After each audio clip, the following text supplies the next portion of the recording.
This is Town of Reading Selectboard meeting, October 9th, 2023. Any changes to the following agenda? No changes. I have one. Okay. We got a statement of work from the Mount Escutney Regional Commission. And Tom Kennedy sent that to me. I think you're on the email too. Yep. Basically, it's an agreement between the town and Mark for assisting us in our municipal technical assistance program. Mm-hmm. So I'm going to add that to the agenda. Okay. So, minutes of the September 11th, 2023 Select Board meeting. I don't know if you have a copy of that. Should have. Any other adjustments, changes to that agenda, that meeting?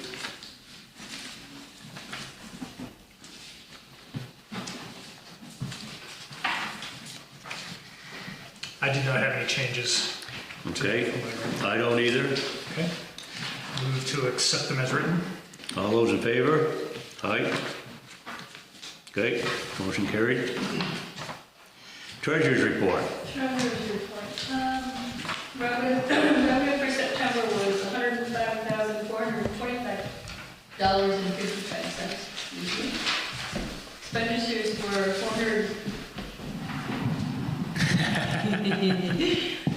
$439,572.64. As of the end of September, we had $678,182.24 in the bank. Delinquent taxes for 2022 only now was $39,111.81. I've been in touch with everybody on that list, and they are all paying. Making payments? Making payments. Nice. I do have a couple other things, but if you want to approve that, and then we can go on to some other stuff. Okay. Yeah. You have any adjustments? Nope. Any changes? Nope. Oh, one thing I do want to add is we have not taken any money out of the line of The credit. line of credit. We've not taken anything out of that yet. We will, but we have not yet. You headed off my question, Krista. Thanks. I'll entertain a motion. I will enter a motion that we accept as written. Okay, all those in favor? Aye. Aye. And I have a couple other things to bring up under that. We need to think about budget requests and when they're due. November 30th is when they should be in to me. Excuse me? Somebody? They should be in by November 30th to me. Because then set up budget workshops, because we're starting that time of year. We did 2 Saturdays in December. Last time, like the 9th and the 16th at 9 o'clock. If we need to add another one, we can. Last time we did 3, but we didn't need them. Yeah. Right. So if we just start with those. I think we can do 2. Start with 2. If we need a third one, we can set it up. Yeah, because before that's how it was fine.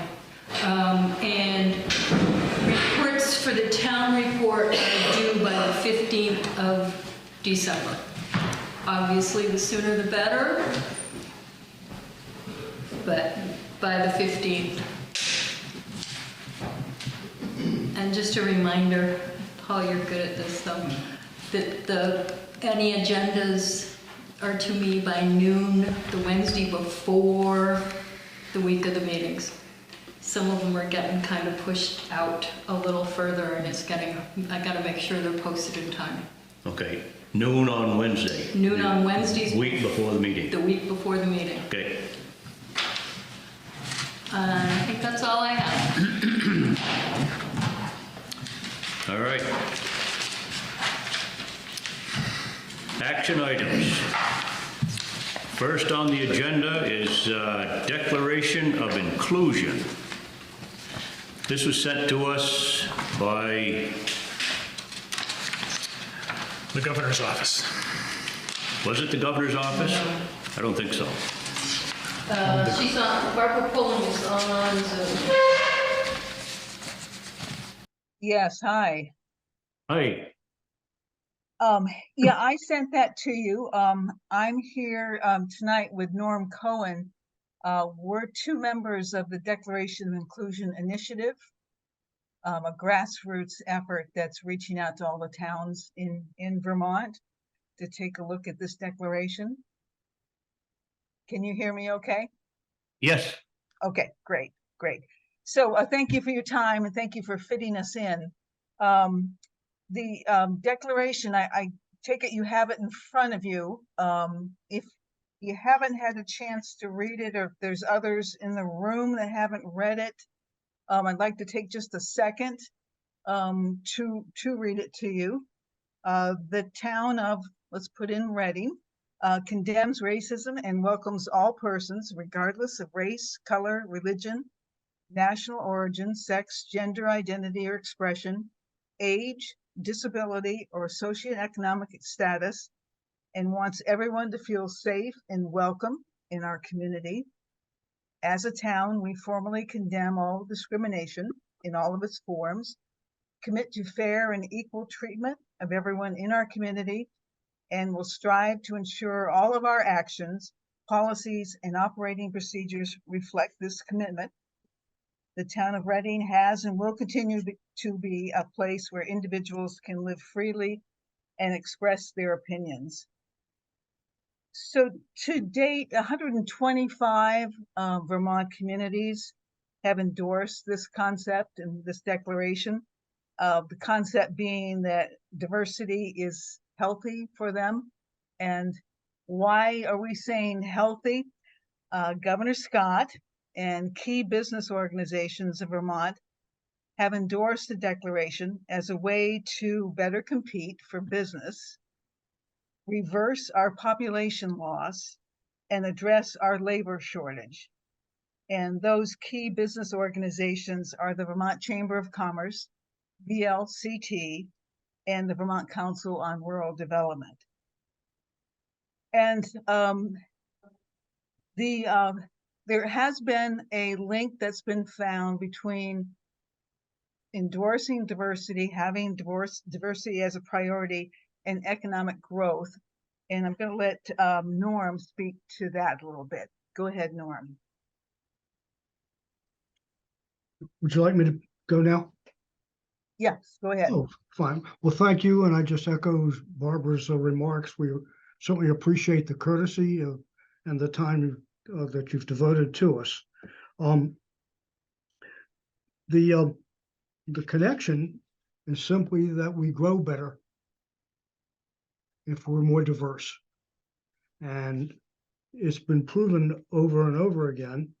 For instance, 67% of Vermont's population growth is in the last 10 years has been in towns that have adopted the Declaration of Inclusion. So far, people, 71.7% of the population of Vermont lives in towns that have adopted the Declaration. And 50% of the counties in Vermont, in 50% of the counties, 50% or more of the towns have adopted it. As Barbara mentioned, our population is declining, and the increased population will bring increased diversity, and it is appropriate to help our growth. It's necessary to help our growth. And I learned today that what was the number? Over 100,000 people in Vermont will reach retirement age in the next decade. And we have to replace those people with new people to work, and with our children leaving and not having a great influx of people, we're in danger of our economy not growing. So certainly there's a very serious economic aspect to this as well as a moral one. And the governor is very much involved with it. He has established the third week in May for the last 3 years as Inclusion Week, and we anticipate that will continue. Mark? Yeah, so Norm has been at this a little bit longer than I have. There's 4 of us that are part of this initiative going around the state. And it started in 2021 with 1 person, grew to 2, grew to 3, and now 4. And we all believe that there's power in standing together to promote both our strengths and our openness to diversity for the reasons we've been laying out here this evening. And we believe that as effective as both coming from communities and coming from the state as a whole. And that this unified voice will help us in the long run. So we are here to answer any questions as well as just to, keep on talking here. We can talk all night, so you don't want that. No. Yes, and thank you for fitting us in. We know what your part of the state has been through in the last couple of months. But we certainly would welcome any questions you have. Thank you. You have any questions, I Bob? do have a question. So, Arthur, can you tell us specifically what the governor has declared in this regard, in the area of diversity, equity, inclusion? Go ahead, Norm. Yeah, the governor has signed a proclamation of inclusion I think in 2021. It's on our website. You don't want me to read the whole thing. It's a page and a half long. And he has, but basically he has said what we're saying now, is that it's important, this is important economically as it is socially.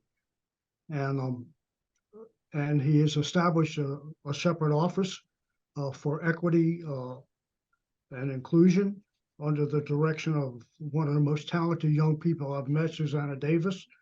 And he's just been here every step of the way. Just as a matter of background, this started in Franklin, Vermont, which adopted the declaration that it somehow came across from a small town in Maine that adopted it. And they sent, so happens that the chair of the Franklin Selectboard is a cousin of Bob Harnish, who lives in Pittsford. He sent it to Bob. Bob took it to Pittsford. Then it went from, he took it to Brandon, and then began to think, well, maybe this has got, given the reception he had, some more potential. So he called out Wakefield, another resident of the area, and a successful corporate executive, and had his own executive recruiting firm. They got together and started working on it. Al told me, and I said, I'd love to help if there's room. And he didn't take any time to think about it. And then Barbara offered to join, and we were thrilled to get her. So Yeah, so the governor did that original proclamation, and then he's done inclusion weeks in May, ever since then. And geez, just a couple months ago, he also officially said, okay, Vermont has a labor shortage, and we need to do something about that. And yeah, I think most of us know that. Mhm. Yeah, we've had a labor shortage for several years now. I have a question. Of any of the towns that have adopted this, you said there's an economic benefit. Can you show me that they have had an economic benefit to this adoption? Is there any information about that? I don't know if we, and correct me if I'm wrong, Norm, but I don't think we have the data yet. This started in 21, and it's ongoing.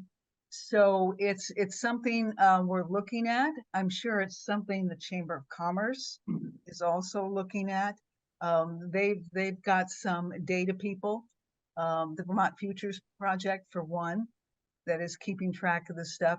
So I think it might be too soon to have numbers for you yet. Okay. Okay. Yep.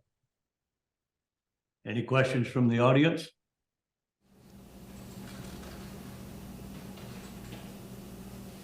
From a moral standpoint, it sounds like a good idea, regardless of economic considerations.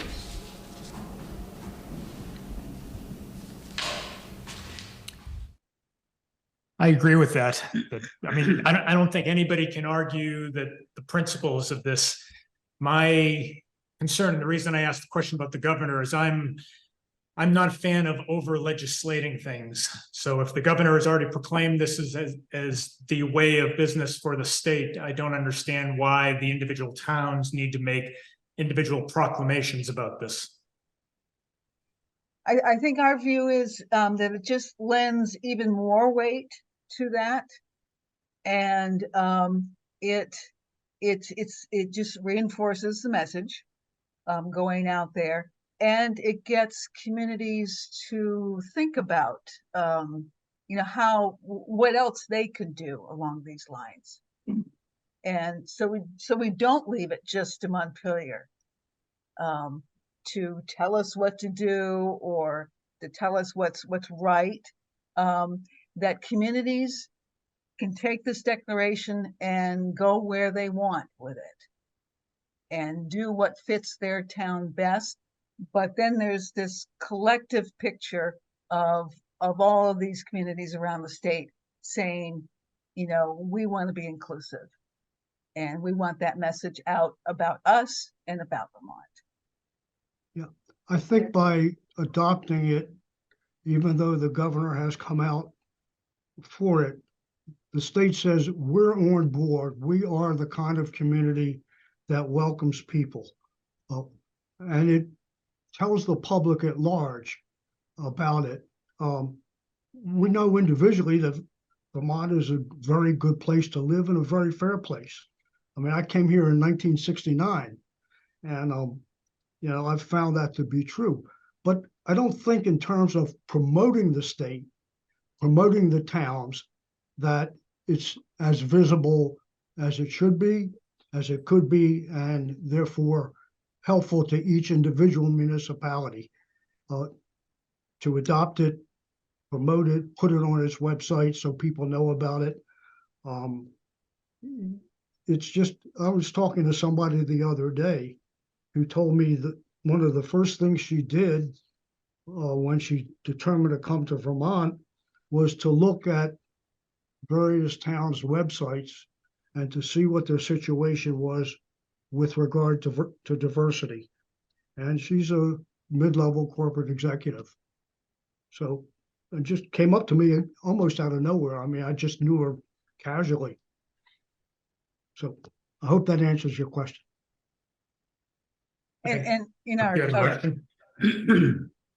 Oh, yes, I just had one question. Well, firstly, I'd be very proud to be a part of a community that would adopt this Declaration of Inclusion. But the question I had is, if we were to adopt this, would be a part of a greater network community where there are resources, workshops, speakers, that type of thing that the town or the towns that are in the network can access?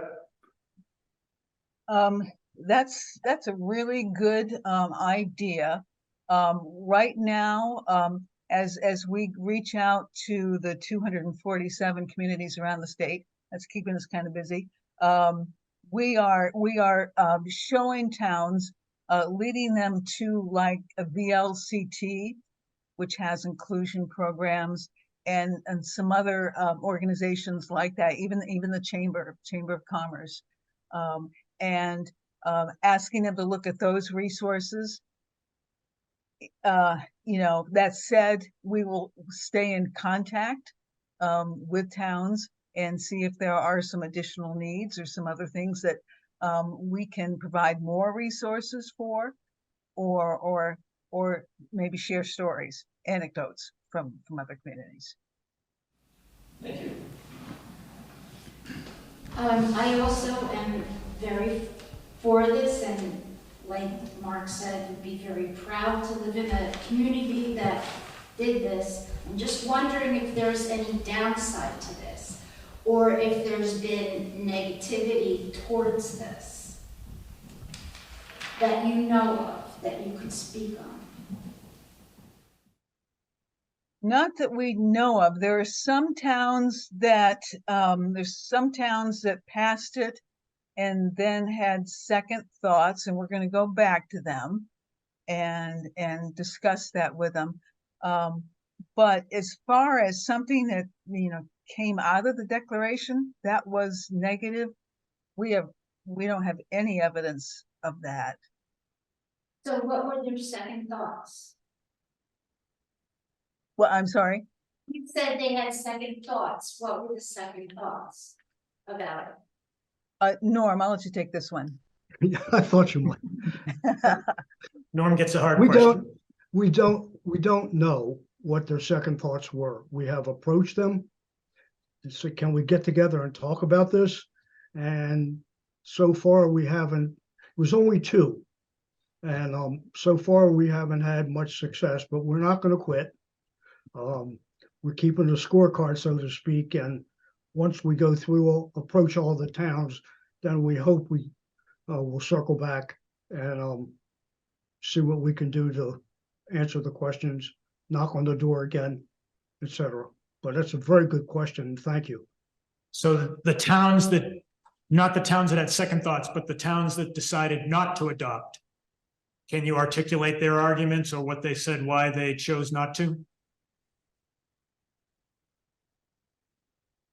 I really don't know. I mean, a couple of them were places that didn't have Zoom and we weren't part of the discussion, didn't have telephone access. And they just said it's been tabled. They didn't tell us it was gone forever. And that's, it's been pretty tight-lipped, unfortunately, but we are going to try again. And in some towns, they've decided to put it on the town meeting day ballot. Yeah, for that's correct also. And we're working with them as well. I just want to say that, except for color, I feel that this town is pretty diverse and like a lot of regards to all the other things that are mentioned. So I'm not sure, like, do we have to make a statement? Like, I don't know. No, I think they're only asking us to adopt this agenda, but. It's making a statement. It's Pardon? making a statement. It's making a Yes, statement about yes. this. Yeah. Right now, we're one select member short for a vote, so I don't think we need to vote on this tonight. I'd like to table this until we do have a full board. And then we may want to not make this decision by the select board, make it a town decision. Put it as a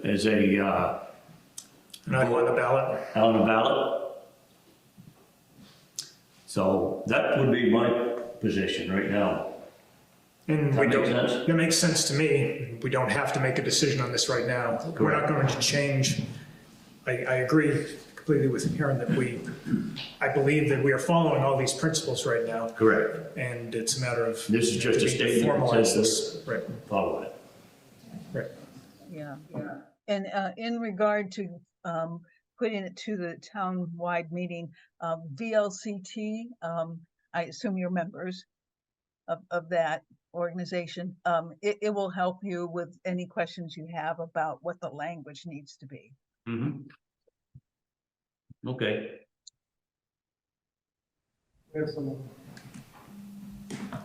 Sarah. Sarah Kowalski, wanted to make a comment that I would say that our experience in coming into this town has been to feel accepted and welcomed here. But I'm also really conscious that this is a point in time in our history where if we want something to be understood, it's important to be intentional in language and not just make assumptions. that everyone has the same perspective and understanding. So I'm hoping that as a community, that if a town ballot approach is the right one to take, that we will indeed do that. And I would not want to be a town that simply tabled this into oblivion.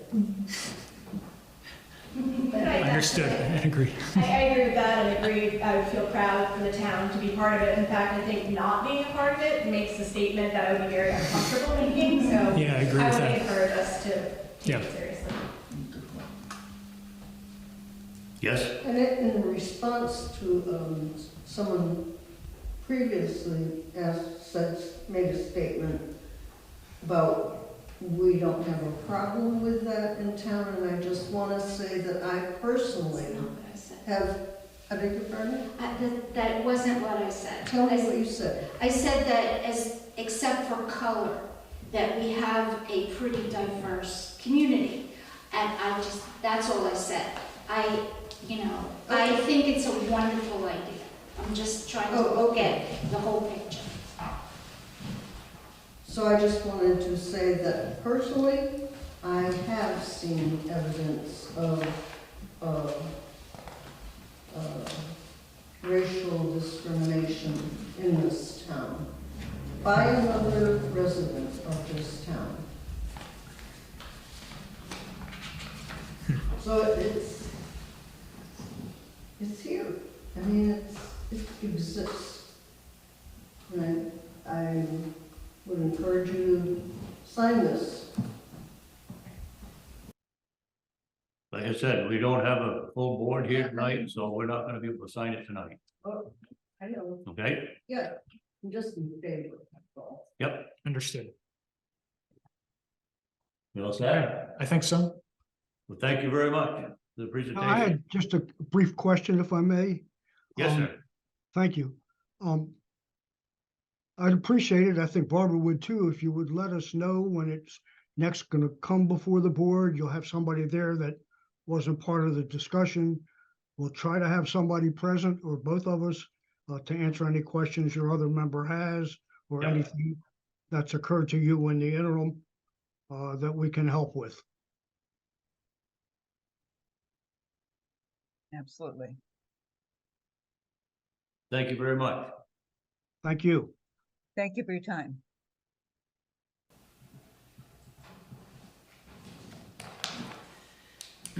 Okay. Next on the agenda is highways. Bob's not here tonight. He had a funeral to go to today, so I'll try to keep you up to speed a little bit on highways. The contractor did you get information on the closing of Tyson Road for the 16th? No. Okay. New information. We have a 48-inch culvert that we have to replace on Tyson Road. The road is going to be closed for 2 and possibly 3 days. We've asked the contractor to give us notification so that we can notify the public, the fire department, about Tyson Road being closed. It's going to be closed just west of Tattle Street before you get to the top of the hill. The contractor is scheduled to do this work on the 16th, which is a week from today. Bob was supposed to get information to you so that you could post it, but he didn't get that to you, huh? Okay, Not before you left, no. okay. So I'll try to get a hold of the contractor myself tomorrow to make sure that that is the case, but as of right now, the 16th, 17th, and possibly the 18th, Tyson Road will be closed. We'll notify the fire department, we'll put it on Front Porch Forum, put it on the Standard. I'm calling the Standard tomorrow. They're gonna call me on some other issues, so I'll let them know that also. Grading of the highways, they've been working on some, the roads around. We got an issue on Tyson, 20 Mile Stream. Deep ditch. We've been having some complaints from the residents over there. There's a 24-inch culvert that is crossing the road. It's an old culvert, it's partially plugged. It's not functioning well. So Bob and I decided we ought to change that culvert out. What it's gonna do, we'll move the culvert down the hill a ways, probably 30 to 40 feet down the hill. Eliminate that 24-inch culvert. It's buried several feet deep. We can bring it up higher and put it on an angle so that it functions better and eliminate that one with a deep hole in it. We have some bridge issues. The 2 bridges in town, I'll bring you up to date on that. We have the Archer Bridge, that has failed on the abutment side, the east abutment. Is it east or west? West abutment. South So you're abutment. heading, South that would be abutment. south. Yeah. Yep. So had an engineer come in and we've got preliminary plans. We went over them Couple of days ago. Couple days ago. Yep. What it's gonna take is, we gotta take the south abutment off, drive piles. Piles are probably gonna be 30 to 40 feet deep. Pour a new footing, new abutments, and a new back wall. While that's taking place, we've gotta support the bridge, drive a pile on either side, set some jacks underneath of it, jack the bridge back up, so that we can tear the old abutment out, put the new abutment back in. Probably, 8 to 10 weeks worth of work to do that work. One of the issues is working in the stream in the wintertime. We've been in touch with a stream alteration engineer, Scott Jensen. The engineer that we've hired has a very good relationship with Scott Jensen, so he's designing the project so that it would meet Scott's criteria, so that he would allow us to work in the wintertime or in the fall to facilitate this structure. Usually we're done work in the brook in the streams by October 15th, but since the flood and certain issues are gonna allow us possibly to do this work this fall. Same with Grasshopper. Grasshopper, we've had several structures there to top it out. We had had a hydraulic study given to us. We need a 20-foot opening, 20 by 8 opening, roughly. We had a culvert manufacturer come see us, said we could get a culvert in about a month. But then we got into the schematics of it. Any structure with a full foundation into it has to be buried 3 feet into the stream bed, and then you put 2 to 3 feet of existing stream bed material inside of that structure. And which means these structures are going to be 25 feet wide and 40 to 50 feet long. So you're going to take 25 by 50 feet of stream bed, take that material out 3-4 feet deep. Now you're underwater. So it's quite difficult to work. And you're also doing a lot of disruption to the stream bed.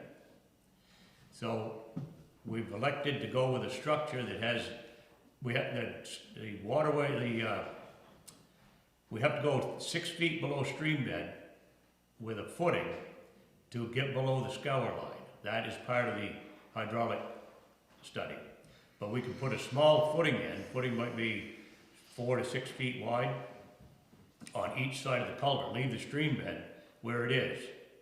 Pour the footing 6 feet below grade, come up with abutment walls, and then put a slab deck on top of it. One of the things we've got to worry about is there's a house just below where our road is on Grasshopper Lane. That existing culvert was put in probably after the '73 flood. That's failed, but the culvert is 66 feet long. It goes down by that house a ways. The new structure that we put in will not have to be that long, but we'd like to put it in near where the head wall, the existing head wall is. So that brings it up away from the house. And so that when we build our new structure and we go 6 feet below the stream bed, we're not undermining that house foundation and causing harm to that. They would elect, the house guy is trying to talk to the designer that we're using to see if he can attach onto our foundation, our wing foundation, so that he can build a retaining wall, so to speak, out the backside of his house. So preliminary design on Grasshopper, we're hoping to have that, didn't you say the end of this week? Into this week, he said. Into this week? Yeah. Preliminary design.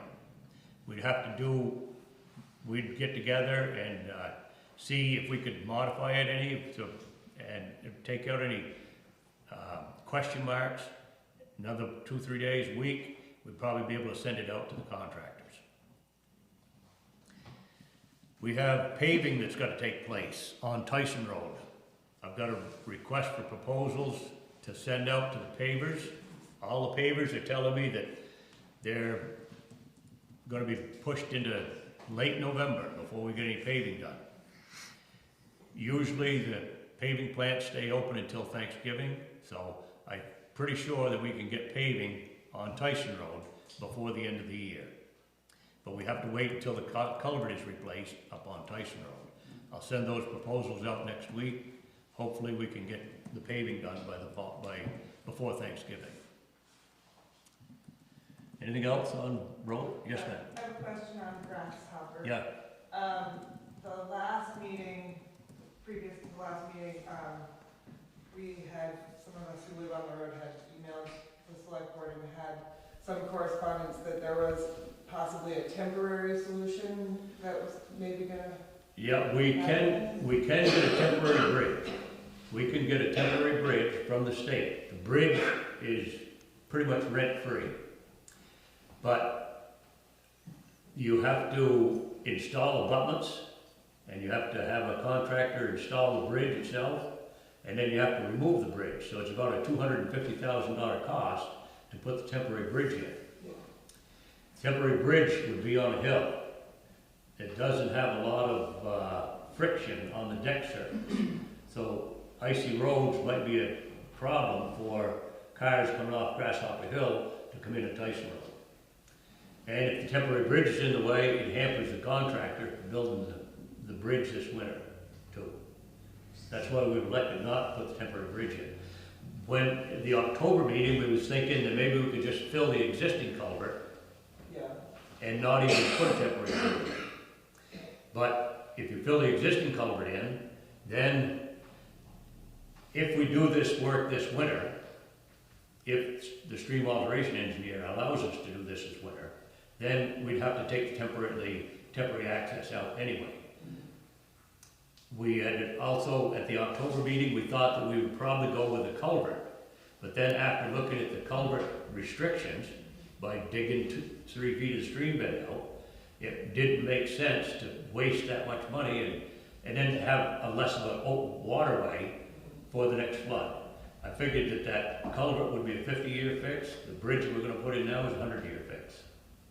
So, which is staying in similarity with all the other structures that we've got. Park Circle, Tyson Road, Town Farm, those are 100-year structures. So you're thinking that the work may be able to happen through the winter? Correct. Okay. Yeah, I'm talking with a contractor right now that is one of the contractors, and he said that he had a project in Bridgewater. He's not gonna, that went through, whether it didn't materialize, but he's got a crews available to work this winter. And if our designer, like I say, is working with Scott Jensen, and he would allow us to probably do this work because it's limited stream alteration to do this type of a structure. You don't mess with the existing stream bed other than your footing on either side. You can put your bypass pipe through the center and then come up out of the hole with the footings and the abutments and pour the deck, wing walls. And that would probably be, I would say, another 8 to 10 week project. Gordy, the two bridge projects, Archer and Grasshopper. Are we envisioning the same contractor, different No. contractors? Okay. It could be the same contractor, but it probably won't be. I guess what I'm getting at specifically is if we had to prioritize the two, there's a greater impact to the town, obviously, with Grasshopper than Archer, so Grasshopper we'd do first, that yes. first, right? Yes. we're talking with the guys that own the property on the other side of, the Archer Bridge, and they're gonna put a fordway across the brook. I don't know if they've started it yet or not. Yeah. But, so they will have access to that side of the river, so the priority would be Grasshopper. Good. Have I left anything out on the road?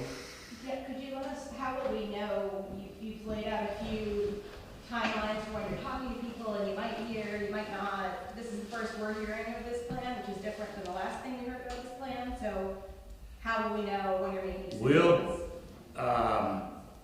once we have the final design for Grasshopper or, Archer Road, we'll send that proposal out to the different contractors. At that point, we could probably, make a statement and say that we've had proposals going out.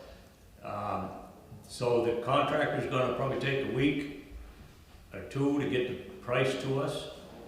And then we will, once we see what it is, then we can set a date of the completion. We have to also get permission from Scott to see if we can work this winter. So there's still a few balls up in the air right now, but as soon as we get this information, we'll make a statement, probably put it on the webpage. The bridges are out for construction and we're looking for that for completion. That's kind of what you're looking for, right? The completion date of that structure? Yes. Yeah, we could probably put out some stuff. I don't think we need to wait until we have all the final information from the contractors. Once we have the final design, I'm envisioning, when will we have something specific that we can tell folks? I guess that's what we're trying to After get we to. have the final design, Yep, then we have to send out a scope of work to the Yep. contractors. The contractors are then gonna bid it. right. And then, probably in the scope of work, I'm gonna ask, what is your For a completion date? Yep, Once we have that information, then we can have something specific to tell the town Okay. of when we anticipate this project being completed. So that sounds like a few weeks out, probably. Yes. Hopefully before the next meeting. for the game. Hopefully. Yeah. yes.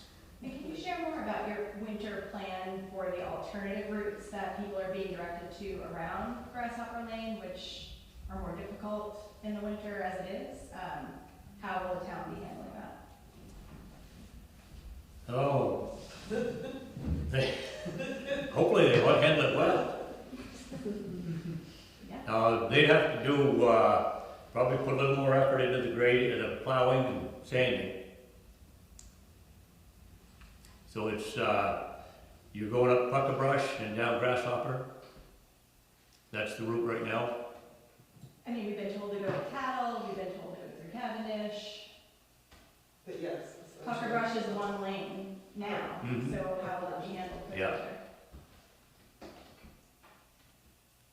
Which route do you normally take? Well, it's not just me that's affected. Well, It's who- all the who- people who are coming by and getting stuff that we're gonna be pulling out. I guess I'm not clear what you're asking. I mean, there are only so many routes to get around there, right? So are you saying, are we gonna be doing anything differently?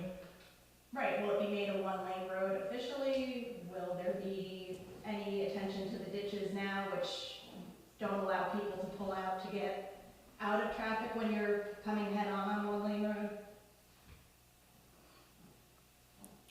I mean, I believe that Puckerbrush has been not necessarily widened, but at least been cleared a little bit more, right? So that Think so. you can get two cars by there. No. Yeah. At this point, we're not anticipating designating any roads one lane or one way at this point. Is that what you're trying to say? I'm asking what No. the plan is, because two cars meeting head-on that road in the winter, there's nowhere to go, either up or down. And that's cars, that's not plow, that's not trucks, Yeah. that's two cars. How'd you do it last winter? Exactly. We Well, pulled people out when they got stuck. I mean, they come to our house when they're stuck, And it was half the traffic. and there's half And the. there are only a few houses on Pucker Brush, whereas there are many on Grasshopper. So now the diversion that's happening now going to Pucker Brush, it's double the traffic. But also Grasshopper is definitely a cut from Cavendish, so now everybody from Cavendish is going Pucker Brush. They have to. Yeah, or Talbot. So it's just a lot more traffic. Well, I don't have anything concrete to say, but I guess we'll just keep our eyes on it to see what we can do. See if we can make things wider through there. I think keeping it wide through the plowing season is really critical as well. Mhm. I mean, you know, our town plow guys work really hard, I understand that, but it goes down to one lane anyway, just in a normal season. So I don't know if there's anything that can be done with, you know, how the snow is moved. I'm not a plowing expert, but to just at least make some areas where you can Pull off areas. sneak off to the side. I think that might be a solution, for example, just so people can have a place. Just to cut down on accidents. Yep. It's a good recommendation.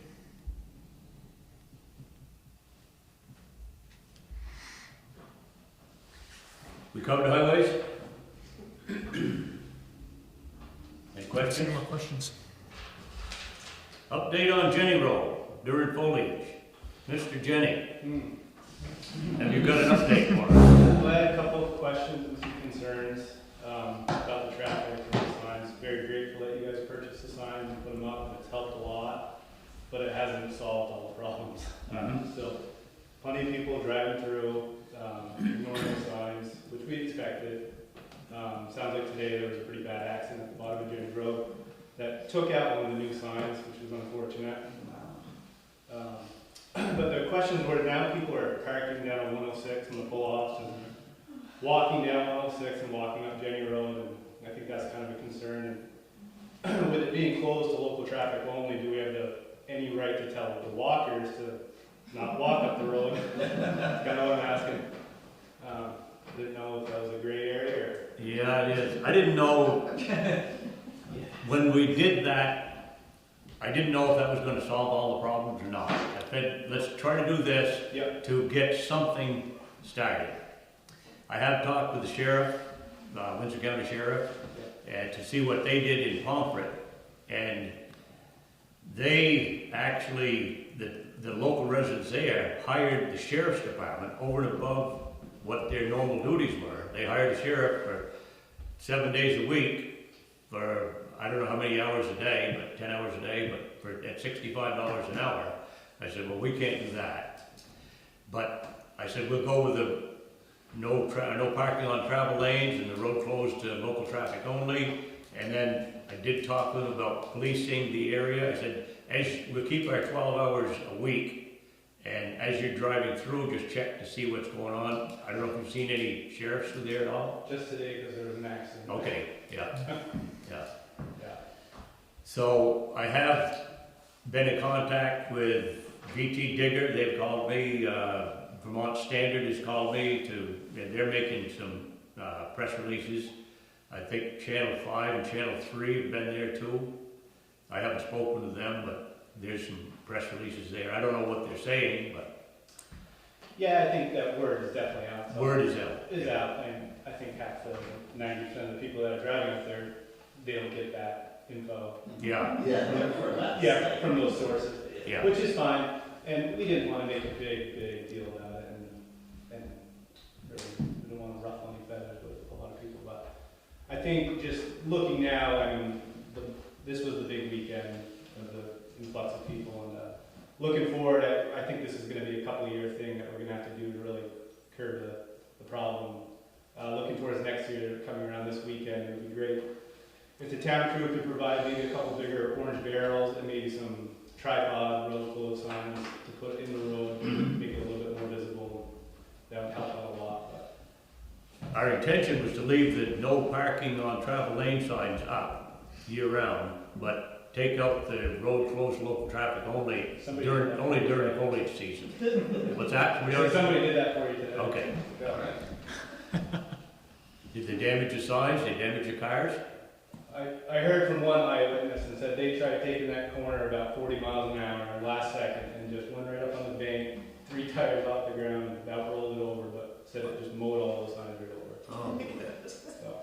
And they lost their bumper. And they left their bumper. And they left their bumper, nice. That was nice. Yeah, that's a warning. What if we had heavy horse traffic? Yeah. Yeah. So do you have any suggestions as to what we should do differently? I think just this weekend coming next year, just a little bit more presence of road blockage and signs, even if it is a barricade that we have to drive around, just something a little bit more. And I put up just a couple of cones and some orange flagging just to really point out the sign on the side of the road. But, Yeah. and like I said, it has totally helped throughout the year, but this weekend was Remote activated spike strips, and the residents have to control that. Yeah. Sarah? This may sound facetious, but it isn't. I'm really serious about this. What are the rules around creating toll roads? Toll roads? Toll roads. Oh, I don't know.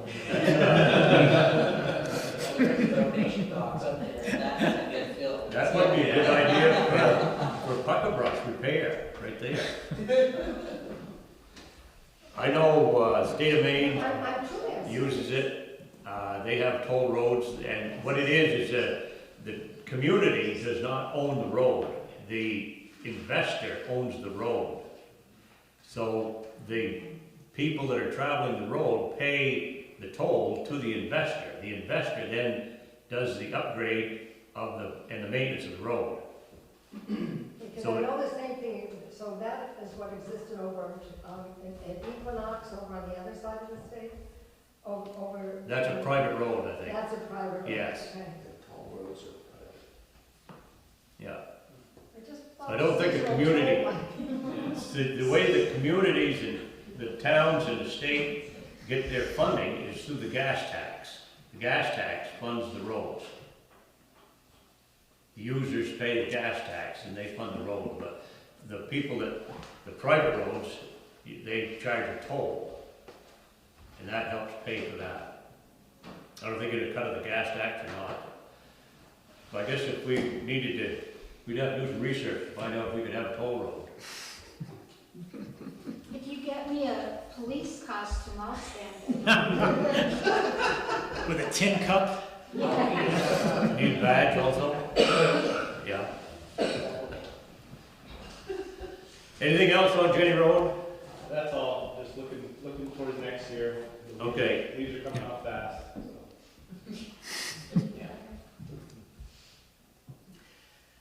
I guess I've covered the bridge repair updates, but FEMA, have we had any more FEMA meetings? Oh, we have weekly FEMA. Weekly FEMA meetings. FEMA meetings. We still in good graces with them? Yes, we are. We have, Bob won't be here tomorrow for the FEMA meeting, but I will. And we did not have one last week. I have sent the first project to them, because each road is considered a A project. completed project? No road is 100% complete, Okay. but they do have, that most of them are like 90%, maybe 95. There's top coating and grading that needs to be done in order for all the roads to be 100%. So, but they wanted some paperwork, so I've sent them a lot of paperwork because they want copies of everything. And I have more that I'm ready to send them now. After the meeting tomorrow, I'll see what's going on then. I have not talked to the rep that we have since 2 weeks ago. Okay. We didn't have a meeting last week.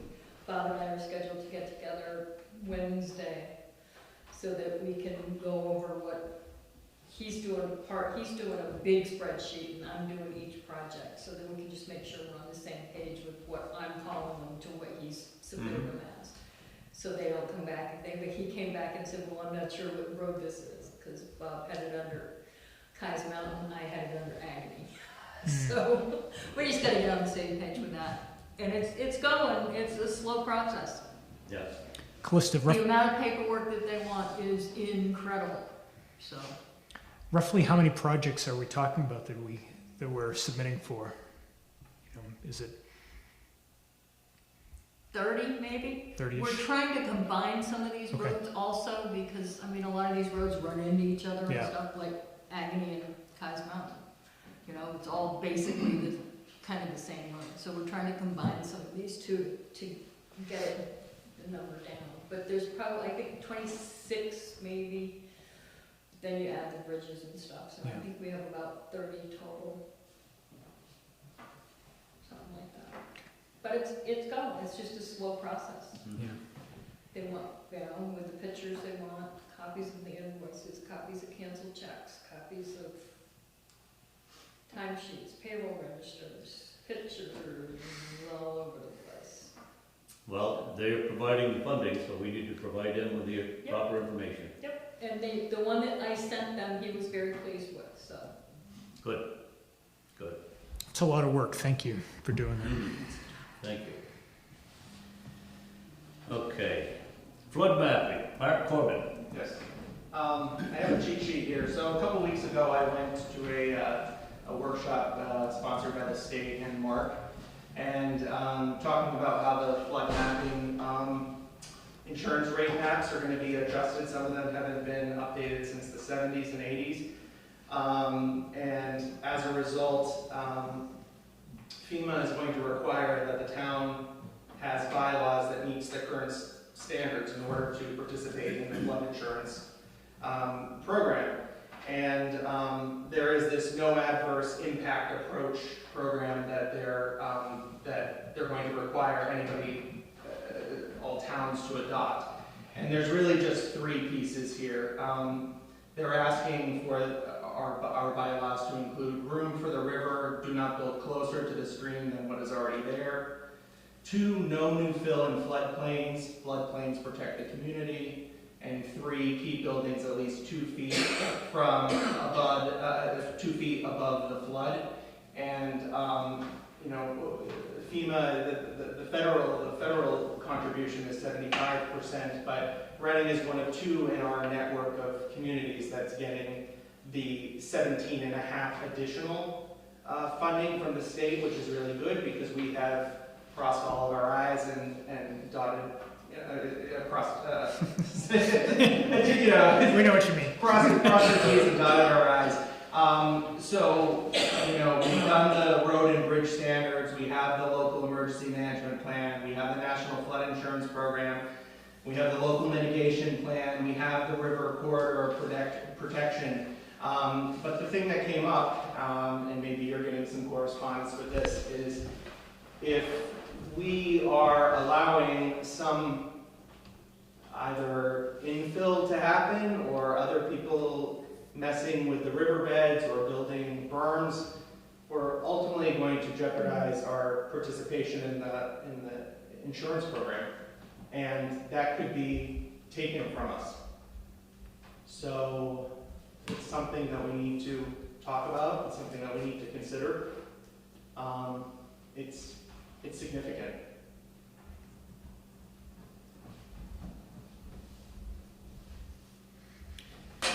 So are you alluding to the famous berms down there on the other side of the bridge on 106? I mean, that's one of them. I have been in correspondence with Scott Jensen and John Campbell, broker. Yep. And ultimately, it's in our zoning about the berms. Ultimately, even though that there are these state statutes, it's up to the zoning administrator and the select board to enforce what is happening. This is one That's where the takeaway. Yeah, this is one where I wish Bob was here because I know that he's had these discussions with both Scott Jensen and with the Agency of Transportation.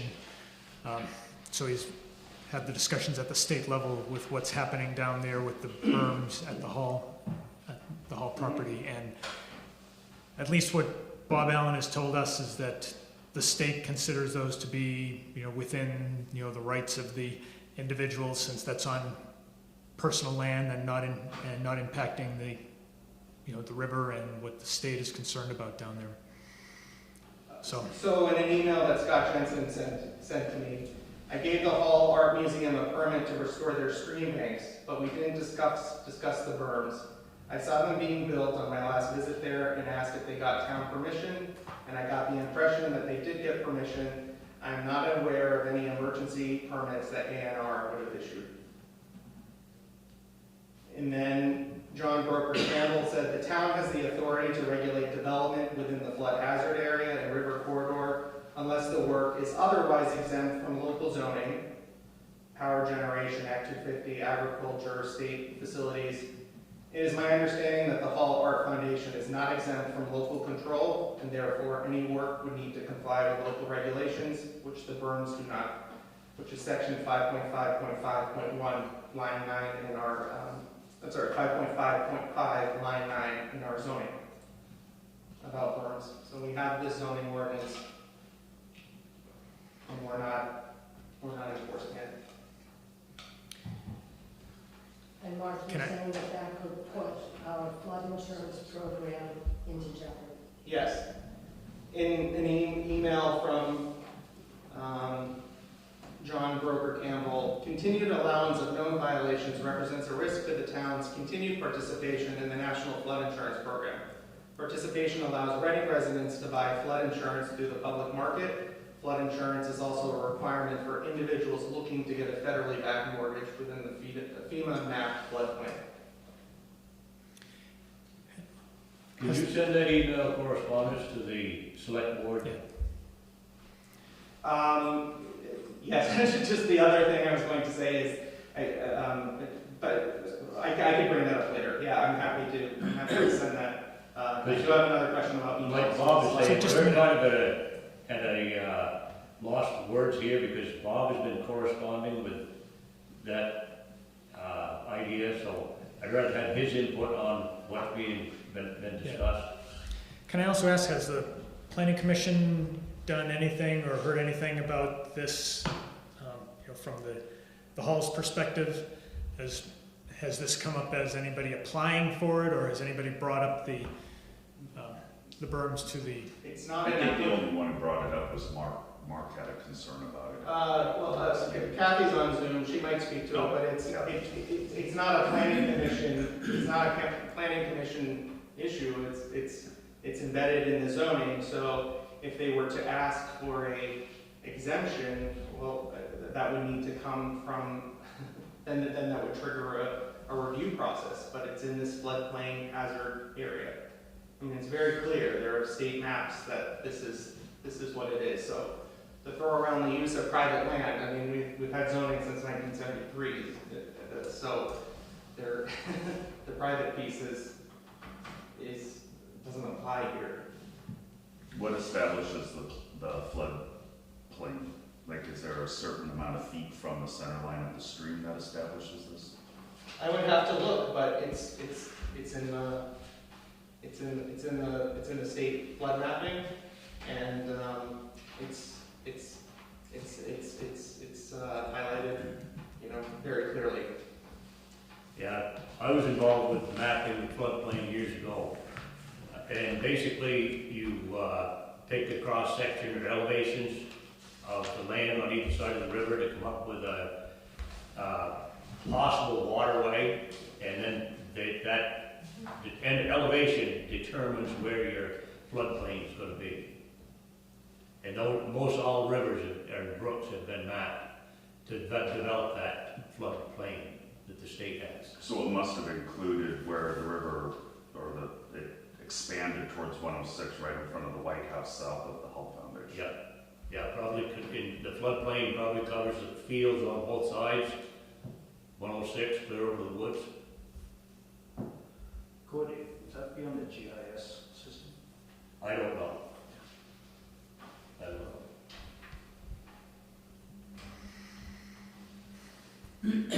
So I think we've got to get Bob's input in on this before we can make any decision, okay?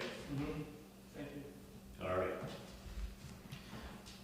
Mark, you made it sound like you wanted to talk about something else. That could be another business, but or it just it's about emails. Okay. We covered that topic. ARPA update. So, Calista gave us a report of all the monies that have been spent to date. of the ARPA funding. I think we started with about 190,000 in ARPA funding. We had recommendations from the committee to, we bought some air purifiers, we bought some Zoom equipment, computer equipment for the fire department, computer equipment for the town.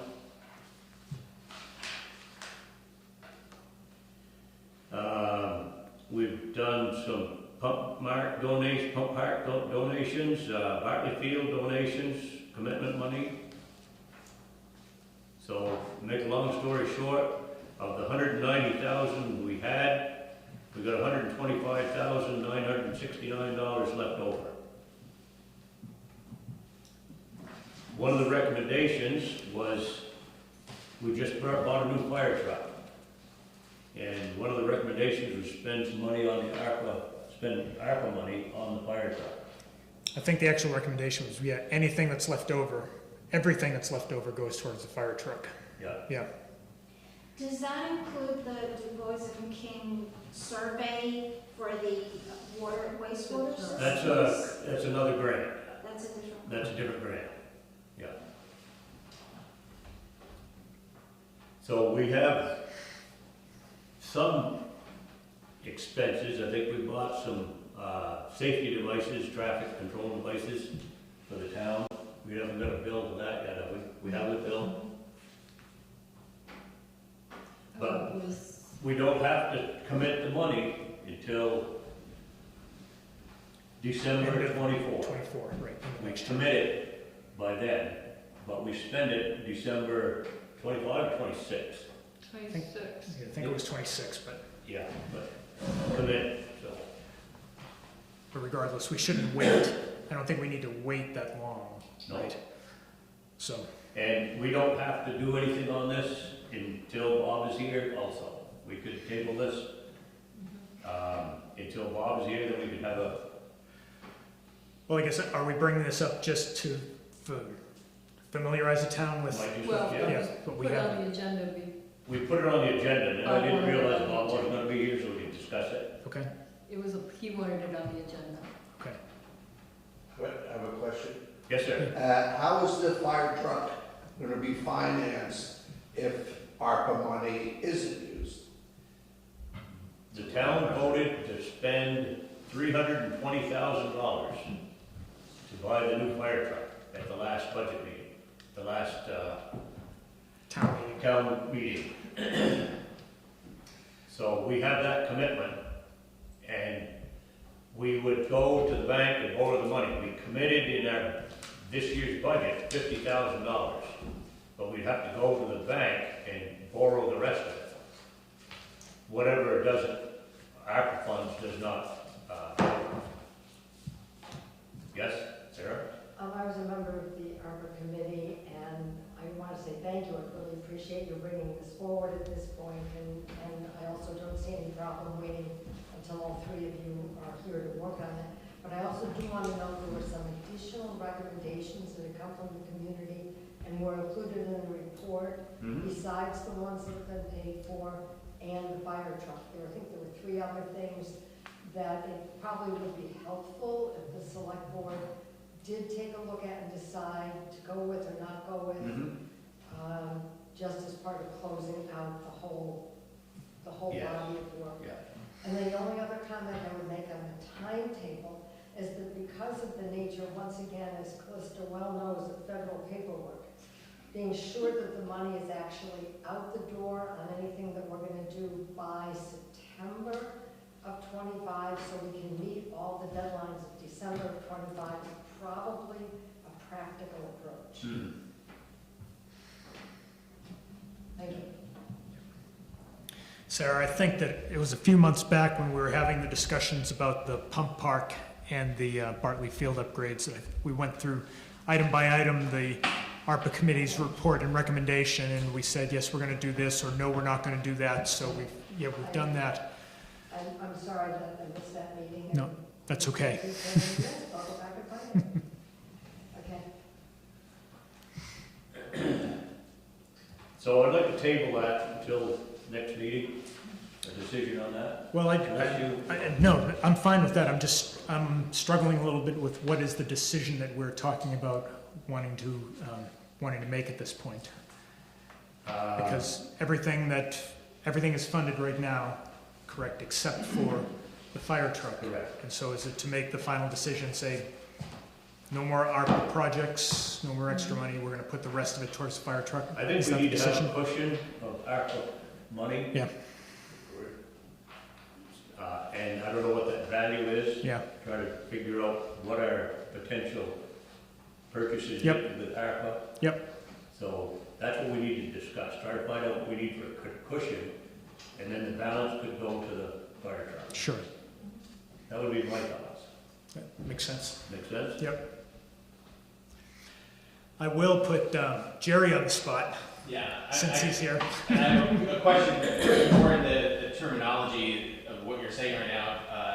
I'm curious just to understand the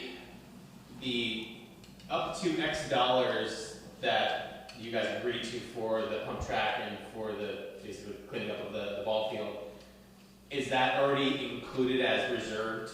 Yeah. When you're That's up, yes. Okay, cool. Just You've got that. Okay, just because I know it was a spend up to.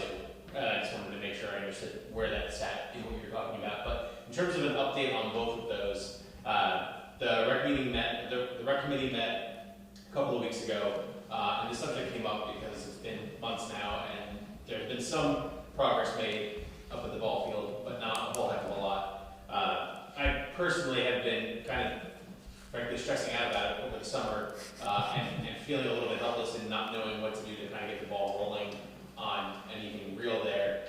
One thing that crossed my mind, and it felt like an excuse to me, and I kind of opened up the floor to the rec committee. Somebody else said it, and so I felt a lot better, which was, well, what happened on July 11th, and just the fact that we had an incredibly wet summer, and then Lisa Sylvester's words were kind of knocked the wind out of our sails, which I said, right, I was thinking that, and it felt like a cop-out that we didn't get anything done, but had two other people say voluntarily, okay, I don't feel so bad about this. What we did all agree at the rec committee meeting I think it was 2 weeks ago, was that the six of us, fortunately or unfortunately, no single one of us is capable or has the bandwidth to be a project manager to get these things done. And I've spent over 10 years in consulting and managing projects, and I can tell you, you can't project manage by committee. You really need one person who's going to own all of this. And none of us on the committee are the right people for that. So we all agreed, like, okay, we made a few efforts to try to get things together, it wasn't happening. Can we turn it back to the folks that brought these proposals to our attention initially to see, hey, do you guys want to be involved and spearhead this, or do you know anybody who does?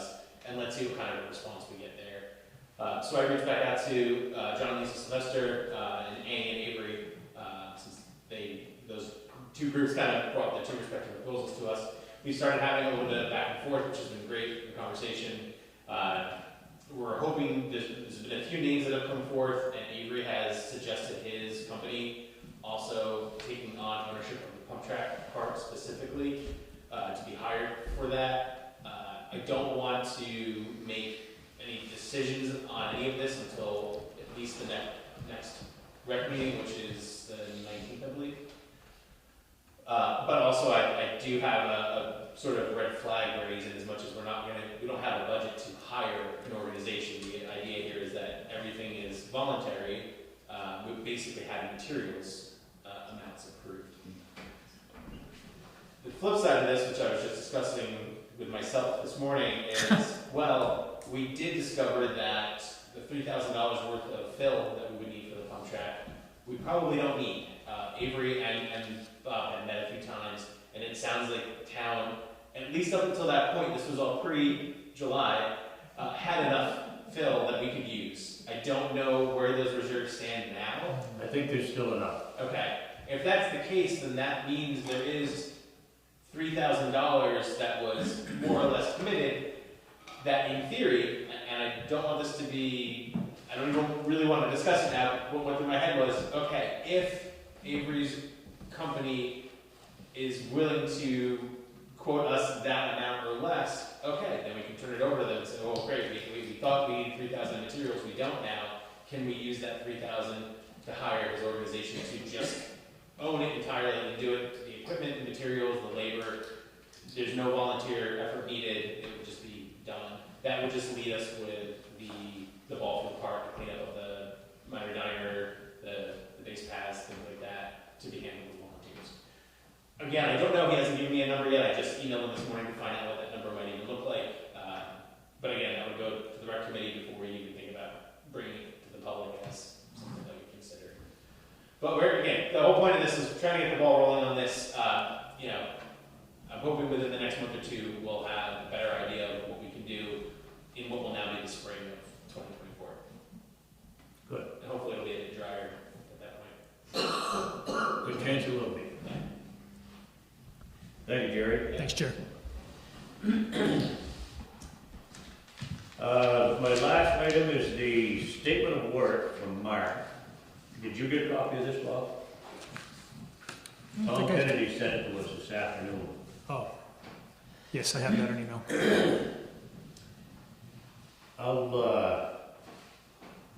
It's an agreement between the Mount Scottney Regional Planning Commission and the town to have the commission assist the town in project development and application for funding by providing municipal technical assistance services to the Municipal Technical Assistance Program.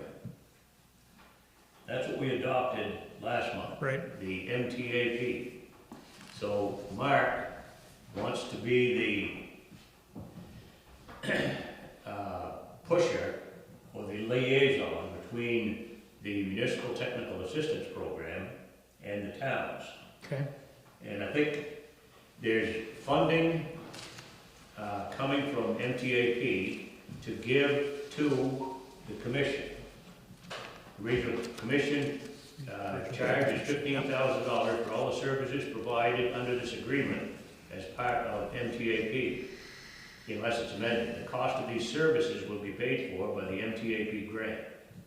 So what I'm seeing is MTAP wants to have a facilitator of the regional planning commissions to interface with the towns. Interface with the towns and stabilize so that they can have all the same information coming from each town to go back to the MTAP. Yep. And the MTAP is willing to pay for it. Okay. So this is a contract between Mark and the town of Reading to authorize them to be our facilitator of that funding source. Basically, the grant writer, they're gonna... Same statement of work, I assume, for every town that they're representing? The regional planning commission will maintain the books, documents, payroll, papers, accounting records, and other evidence pertaining to the costs incurred under this agreement to make them available at all reasonable times during the agreement. So I don't think it's an issue for us to sign this. Yeah, and I'm the only one who's gonna sign it anyway. Okay. But I thought that would be, and you know what we have. What do we? Scope of work.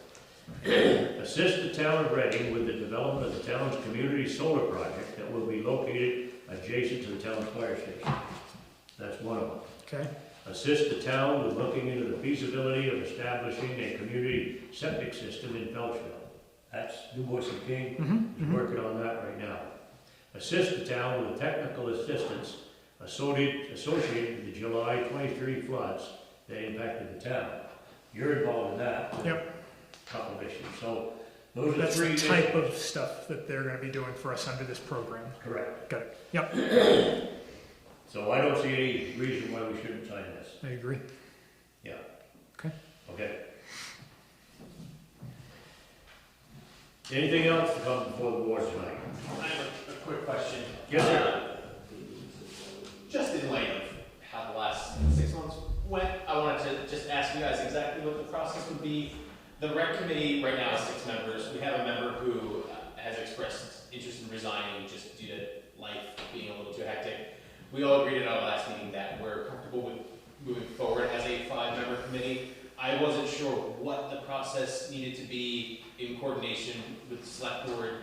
Do we just have to propose that to you, that we would like to move forward as a 5-member committee? Does that need to be on the agenda, voted on? I mean, I have no idea what the process is. It could wait until appointments. Yeah.